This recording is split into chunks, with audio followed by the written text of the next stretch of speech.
Ayan, ito yung kanyang frontage. Tingnan natin doon para makita ninyo. Siguro nasa 50 meters below. Ganun. Nasa 50 meters below kasi hanggang doon pa sa may pader. Ito may nawasan na rin dito. Ayan.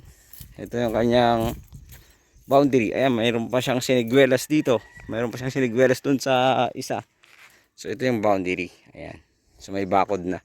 So diretso doon. Nasa 50 meters nga. Baka mahigit pa.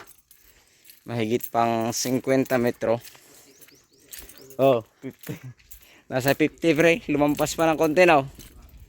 So malapit din sa school. Ayan. School, elementary school. Katapat mismo. Kaya medyo mataas pero okay naman. Maganda naman yung property mga sir. Tingnan tayo dito sa may tingnan tayo dito sa bayan ng Balungaw, Pangasinan. So house and lot. So meron siyang mga fruit bearing trees, mangga, ganun. Mangga yung marami. Tapos doon kasi yung frontage, so bali pinagsasabay yung dalawang lote kasi itong house wala na siyang daan. Pero pwede naman dito daw bumili ng right of way, kaya lang medyo gilid para kang aayusin. Tingnan natin. So ito, kumbaga pag dito ka bibili dito sa gilid niya, ito kasi yung boundary, ito yung bakod. Yan. Ito yung bakod. So pag dito bibili natin, pinakagilid dito, no. Pag kung sakasakali, kung gusto niyo ng right of way. Ayan. So yung bahay, ito yung boundary niya. Pag ganun. So mga mangga, ang tanim mangga lang pre. O may iba't ibang klase. So mangga. So yung title nito kasi iisa lang. So naka-annotate lang yung 3,000 na rice land. Pero hindi yun ibebenta. So pangalan naman ng seller natin pero kailangan talagang i-subdivide lot yun. So yung isa naman buo yun no ate, buo. Buo yung kabila.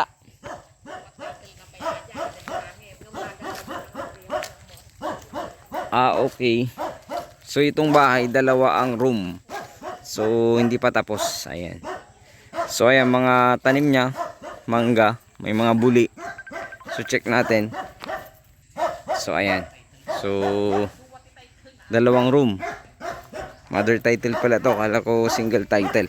So mother title, then yung kabila naman dalawa din ang title daw. So dalawang title pero 3,881 yon. So dito sa bahay yan, yung bahay. So ano to? Ayan, yung bahay is 4,000 eksakto yung binibenta. Dito naman 3,881, so almost 8,000 square meter. So itong dalawa binibenta siya ng medyo mataas-taas yung presyo mga idol. So 8 million. So 8 million kasali doon yung mga capital gain tax. Bali ito kasi maluwang yung frontage dito. So nasa around 50 meters more or less. So 50 meters more or less kasi itong 3,881. Ayan, papakita ko mamaya yung pinaka harap. Mamaya titingnan ko lang itong boundary dito. So marami siyang mangga. Daming mangga. Ayan.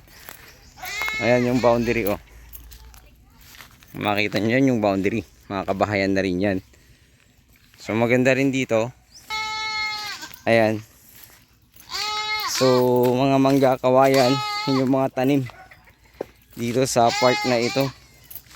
So medyo mataas dito. Kung malinis lang ito, naka-elevate to, tapos naka-overlooking ka sa kalsada. Maganda.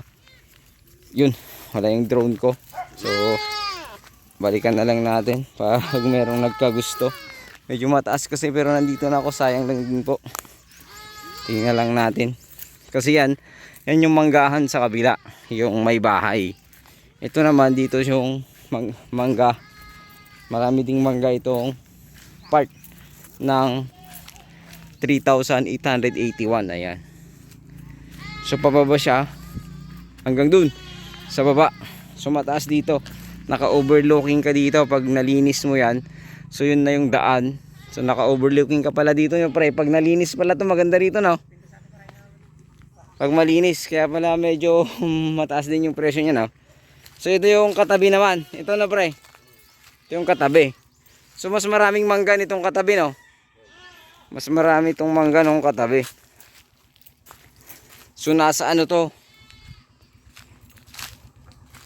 Siguro nasa 30 mahigit pag dalawa no. Kasi marami dito sa kabila eh. So sabihin na lang natin 25 more or less. Ayan. So medyo masukal nga lang tong manggahan niya dito sa likod. So ayun may mga ano dalawang lote. Pero ang presyo 8 million. Sagot nila yung capital gain tax. Ayan. So maganda itong property. Pag dito ka pala overlooking ka sa harap, overlooking ka pa sa likod. Pag nilinis yan. Pag nilinis yan. Masukal lang kasi. Parang nasa taas ka ng maliit na burol. Itong part na ito mga sir, mga madam. So ayun, sana magustuhan nyo po dito sa bayan ng Rosales, Balungaw, Pangasinan. Boundary ng Rosales. So tara tignan natin yung harap para makita nyo po yung frontage niya. Siguro nasa 50 meters below yan no pre. Mahaba eh. Mahaba.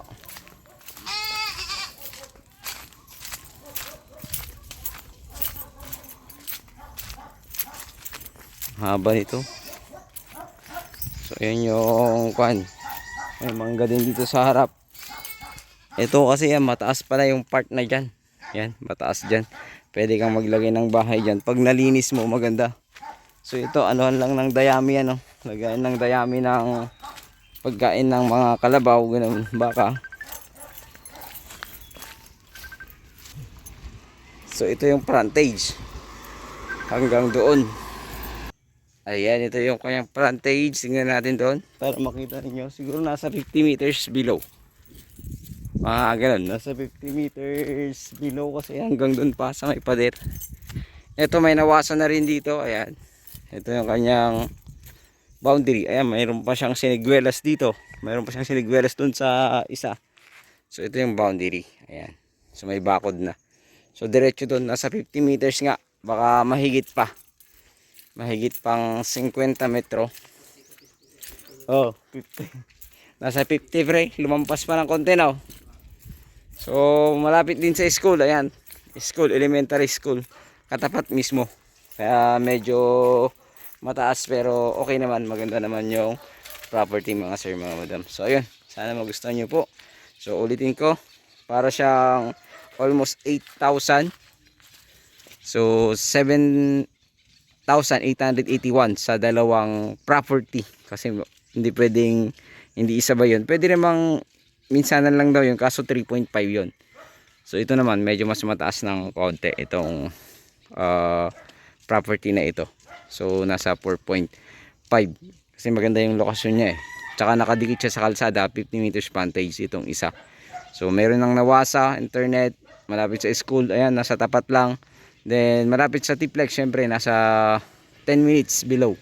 Tapos sa Manila 2 hours mahigit. Sa bayan nasa ano lang to, 10 minutes more or less. Parehas. So ayun, muli maraming salamat. Ito yung Agent Joel. God bless you all.